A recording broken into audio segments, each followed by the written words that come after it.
नमस्कार। तो आज हम एक नदी के सफर पर चलने वाले हैं।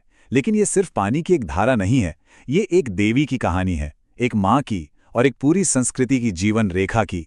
जी हाँ, आज कहानी होगी यमुना की।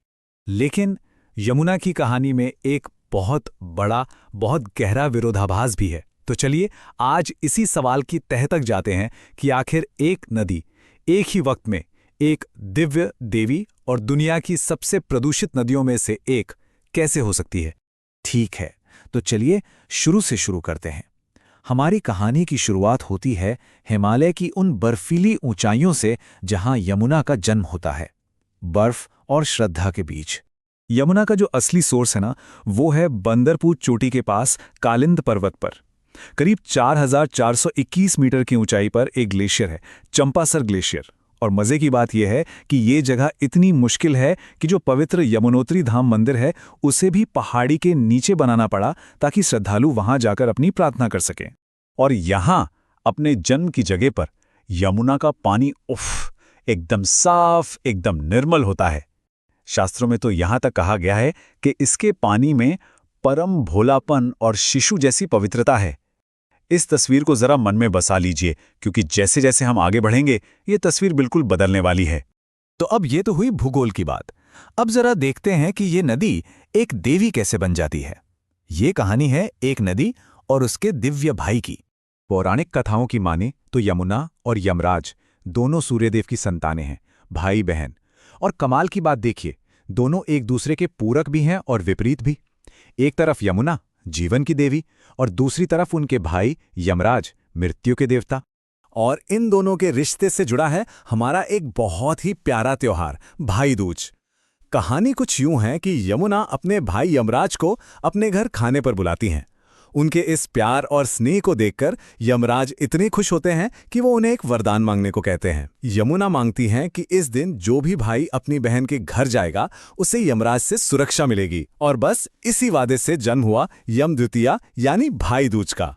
अच्छा, अब जब यमुना पहाड़ों से उतरकर मैदानों में आती है ना, तो वो सिर्फ एक नदी नहीं रहती, वो एक पूरी की पूरी संस्कृति की, एक सभ्यता की माँ बन जाती है। ब्रज की धरती पर भगवान कृष्ण को जनक यानी संस्कृति का पिता माना जाता है, तो वहीं यमुना मैया को जननी यानी मां का दर्जा दिया गया है। वो सिर्फ एक नदी नहीं, वो ब्रजवासियों के लिए यमुना मैया हैं, जो उनका पोषण करती हैं, उन्हें जीवन देती हैं। यमुना का आध्यात्मिक महत्व कितना गहरा है, इसका अंदाजा आप ब्रह्म पुराण की इस एक बात से लगा सकते हैं, जिसमें कहा गया है जो सृष्टि का आधार है और जिसे उपनिषदों ने ब्रह्म कहा है, वही परम तत्व साक्षात यमुना है। ये बात दिखाती है कि उन्हें सिर्फ एक नदी नहीं बल्कि खुद सृष्टि का स्रोत माना गया है। चलिए अब आगे बढ़ते हैं और देखते हैं कि मैदानों में यमुना का सफर कैसा रहता है। ये एक ऐसा सफर है जो इतिहास के गलियारों से और भारत के दिल से होकर गुजरता है। और ये कोई छोटा मोटा सफर नहीं है। अपने स्रोत से लेकर संगम तक यमुना लगभग 1370 किलोमीटर 1370 किलोमीटर्स का लंबा रास्ता तय करती है। ये दिखाता है कि इसका भौगोलिक महत्व कितना ज्यादा है। और इस लंबे सफर में दिल्ली, नोएडा, मथुरा, आगरा जैसे कितने ही बड़े बड़े ऐतिहासिक शहर इसके किनारों पर आकर बस गए।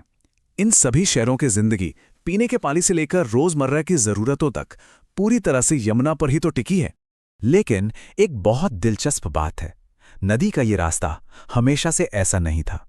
कहते हैं कृष्ण के समय में ये मथुरा में कटरा केशव देव के पास से बहती थी। सदियों से इसका रास्ता बदलता गया और आज ये कई पुराने पवित्र घाटों और मंदिरों से मीलों दूर बह रही है। ये हमें याद दिलाता है कि वक्त के साथ भूगोल भी कैसे बदल जाता है। और यहीं इसी मैदानी सफर में हमारी कहानी एक बहुत ही दुखद मोड़ लेती है। वो नदी जो सबको जीवन देती है, आज खुद अपने अस्तित्व के लिए लड़ रही है। ये कहानी है दो तस्वीरों की। एक तरफ यमुनोत्री, जहां पानी शीशे की तरह साफ है, और दूसरी तरफ दिल्ली, जहां पहुंचते पहुंचते ये नदी गंभीर रूप से प्रदूषित हो जाती है। सोचिए, एक ही नदी और उसकी दो बिल्कुल अलग हकीकतें। तो सवाल है, ऐसा हुआ क्यों? इसके कई कारण हैं और हम सब जानते हैं। शहरों से निकलने वाला गंदा पानी, बिना ट्रीटमेंट के फैक्ट्रियों का जहरीला केमिकल, कूड़ा कचरा, खेतों से बहकर आने वाले कीटनाशक, और ऊपर से नदी के किनारों पर जो अतिक्रमण हुआ है, उसने इसके कुदरती बहाव को ही रोक दिया है। लेकिन इन सब चुनौतियों के बावजूद यमुना अपनी आखिरी आध्यात्मिक यात्रा पूरी करती है, जिसका अंत एक बहुत ही पवित्र संगम पर होता है। ये जगह है प्रयागराज। यहाँ पर यमुना पवित्र गंगा नदी में मिल जाती है। इसी मिलन को त्रिवेणी संगम कहते हैं, क्योंकि माना जाता है कि यहाँ पर पौराणिक सरस्वती नदी भी जमीन के नीचे से आकर मिलती है। ये हिंदू धर्म के सबसे पवित्र तीर्थों में से एक है। और इस संगम पर न दोनों नदियों की अपनी एक खास पहचान है। गंगा को ज्ञान की नदी के रूप में पूजा जाता है, तो यमुना को भक्ति की नदी माना जाता है। तो ये एक तरह से ज्ञान और भक्ति का मिलन है, जो यमुना की बर्फ से शुरू हुई यात्रा को भक्ति में पूरा करता है। तो यमुना अपनी पवित्र यात्रा तो पूरी कर लेती है, लेकिन सवाल वही है, एक देवी के रूप में, एक माँ के रूप में, एक जीवन रेखा के रूप में, क्या वो अपने ही भक्तों, अपने ही उपासकों के हाथों से बच पाएगी? ये एक ऐसा सवाल है जो यमुना के भविष्य पर लटका हुआ है और जिसका जवाब शायद हम सबको मिलकर ढूंढना है।